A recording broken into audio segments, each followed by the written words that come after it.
Okay, let me introduce about the time on and the time off setting of CF25B. So as you can see now, the machine is in off state. We supply the power.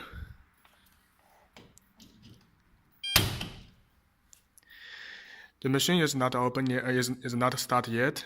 As you can see, it is in standby state. So at this moment, we can set up a timer on. We click the timer on button here.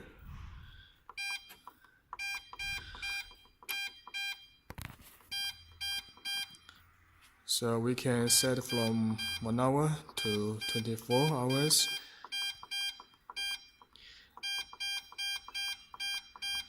For example, if we set the timer on hour to be 3 hours, so we just set it 3 hours, and if the button is not clicked in 3 seconds, the setting is done. So this is the setting of timer on. Okay, next is the setting of timer off. Let's start the machine.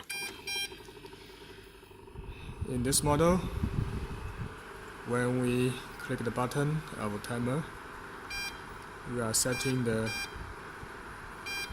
time of timer off from 1 hour to 24 hours. And still, if you want the machine to stop after 4 hours, for example, just let it keep it for 3 seconds and the setting is done. Okay, that's it.